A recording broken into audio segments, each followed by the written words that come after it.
¿Qué tal, Pablo? ¿Cómo te ¿Viste? va? Gracias por la Guarda, invitación. guardame el archivo de Es Vitelli, mucho, por favor. es mucho, es mucho. ¿Estás en Córdoba, me dicen?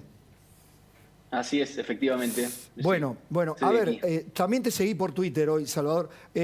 A ver, dame 2 o 3 impresiones de las reacciones económicas de hoy. Bueno, la primera sorpresa, pero en un marco donde se esperaba que podían llegar a pasar estas cosas. Sí. La devaluación en sí misma no me sorprendió, sinceramente. Me llamó la atención, pero no me sorprendió porque ya era algo, un rumor, un comentario. Se sentía en el ambiente que algo podía llegar a suceder luego de las pasos, sobre todo con un cisne negro. El cisne negro lo tuvimos, y de ahí el tema del dólar oficial. Yo incluso ayer comentaba de que tengamos ojo a lo que pase con el dólar oficial porque podemos llegar a tener novedades. Ahora, hay que leer entre líneas lo del Fondo Monetario, porque ni bien se hizo la devaluación, a los pocos minutos hubo un comunicado del fondo diciendo de que las metas de la quinta y sexta revisión ya estaban acordadas a nivel técnico y que solamente quedaba el acuerdo con el directorio.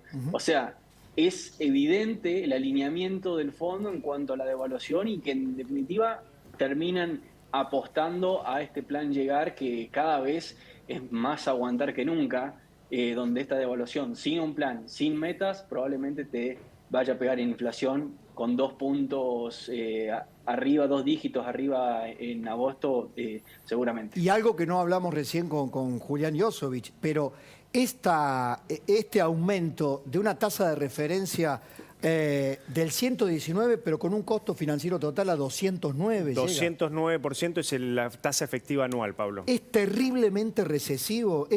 Me decía hoy un amigo, esto es para el cementerio de las pymes. Esto es condenar a la actividad económica al estado vegetativo.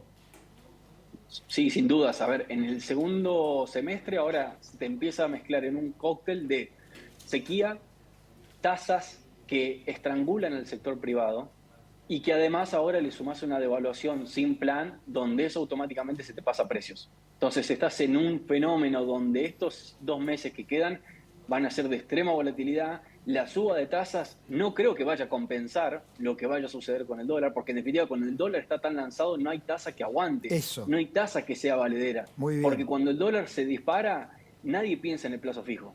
Y eso Claro. es una realidad. A ver, esa frase, cuando el dólar se dispara, nadie piensa en el plazo fijo. Deberíamos tenerlo aprendido genéticamente. Salvador, quédate un segundito nomás, porque quiero interactuar con Federico Zapata. ¿Cómo hace Massa, Federico? Ayer vimos la apuesta cuando estaba con Grabois, y Grabois agarra su carpetita y le dice: espero, Sergio, que incorpores nuestro programa de gobierno. Perdón, y al día siguiente es todo lo contrario a los postulados de Grabois. ¿Cómo hace Massa para ser candidato para octubre con esto? No, yo creo que es de los que tienen un escenario más complejo. Lo que vos estás marcando es precisamente, me parece, el nudo de la cuestión. Es la oferta electoral del oficialismo es una especie de frente de todos dos, donde lo que se presagia como oferta electoral es una nueva interna, porque el ministro de Economía y candidato tiene determinadas recetas que son contrarias al grueso de los que ocuparían las listas. Entonces ya está anticipando, incluso de una interna recrudecida, porque todos sabemos además que Massa no tiene la personalidad de Alberto Fernández. Ese me parece que es el meollo de la cuestión reputacional que tiene el oficialismo, más allá obviamente de la gestión económica, que es lo que hace difícil cómo construir un paralelo. Lo van a querer hacer con una especie de idea de frente contra, entre comillas, la derecha, claro. Digamos, pero bueno, hoy para la sociedad la derecha es un problema para ellos, pero para la sociedad, como estamos viendo, no es un problema. Qué bueno, qué bueno. Entonces, ¿no? Ahí es tiene como que hay una parte de la política, en este caso viene el kirchnerismo, que intenta hacer política con categorías del pasado que en el presente no tienen significación. Para la sociedad ninguno. Digo, el resultado del fin de semana es categórico. Digo, los medios, digamos, los medios de comunicación, la política, el establishment, han bombardeado las últimas semanas con esto la derecha, y la sociedad prácticamente saquemos a la reta, entre Patricia Bullrich y Milei está más o menos el 50% de los votos, digamos. Está muy bien. Te quiero preguntar, luego tengo que hacer una breve pausa, ¿verdad? Tengo que hacer una pausa. Te quiero dejar para después, Salvador, ¿qué cree que pueda ocurrir con el Fondo Monetario Internacional? ¿Le suelta la mano a Sergio Massa? si no le suelta la mano, le da los fondos prometidos, ¿eso alcanza? ¿Hasta dónde en este plan llegar? Ya venimos, seguimos analizando la política y la economía el día después del tsunami Milei. En el aire, ¿cuánto pueden los dólares del Fondo Monetario Internacional aplacar este incendio, este fuego en la economía post-paso? Salvador, ¿qué crees que puede pasar? Yo creo, Pablo, de que los dólares del fondo, sin dudas que no es que van a traer alivio, sino que no le van a traer mayor estrés. ¿A qué voy con esto?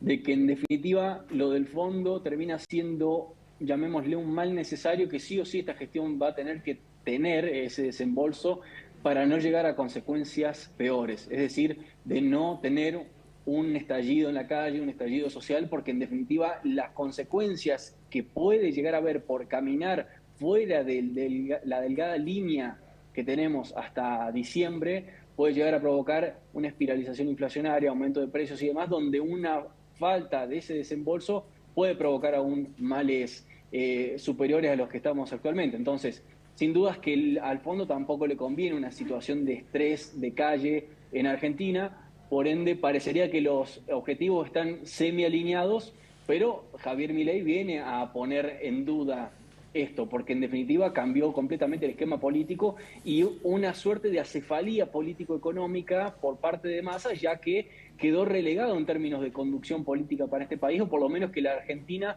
votó solamente un 20% para que Massa sea quien lleve la conducción del país de cara a diciembre. ¿Cuál es el miedo que Milei le genera a los mercados? ¿El miedo es la dolarización? ¿El miedo es la ingobernabilidad? Esto es una pregunta que también se la voy a trasladar a Federico Zapata. ¿Cuál es el verdadero miedo a Milei? Yo creo que el miedo viene más en términos de corto plazo por las correcciones que deberíamos hacer para llegar hacia donde él plantea su escenario, llamémosle su panacea, mientras que en el mediano y largo plazo no es necesariamente malo. Entonces, si uno ve las acciones, por ejemplo, le fue mejor hoy que a los bonos. ¿Por qué? Porque los bonos tienen incorporado el riesgo del Estado, el riesgo de un tesoro completamente quebrado. Mientras que las acciones han saneado su posición y no les genera demasiada, una calumnia demasiado importante que sea Milei. El problema allí son las correcciones de corto plazo que deberíamos estar haciendo si realmente Milei fuese el candidato votado por y la verdad que Javier no ha hecho nada para quitarles el miedo a los mercados, porque ha dicho, yo con el Fondo Monetario Internacional no tengo problemas si lo mío es más duro que lo que plantea el Fondo Monetario. Es decir, la corrección que nosotros estamos proponiendo es casi, diría en lenguaje barrial, ha ninguneado Milei el plan del Fondo Monetario por inflacionario. Yo creo que en algún punto le asiste la razón. Está visto que los planes del Fondo Monetario para acumular reservas han fracasado todos. Lo que le recomendaron / exigieron a Macri explotó. Lo que le recomendaron / exigieron a Guzmán explotó. Y lo que está pasando ahora es que verdaderamente, haciendo más de lo mismo, no sabe uno cómo Massa va a juntar reservas, si no deja de perderlas.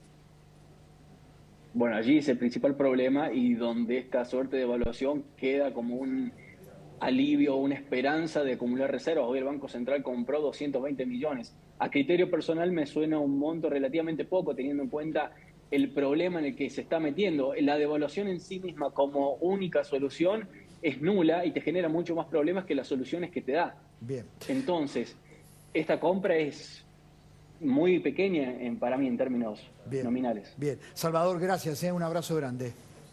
Gracias por la invitación. Voy a ir a hablar con Claudio Loser, ex Fondo Monetario.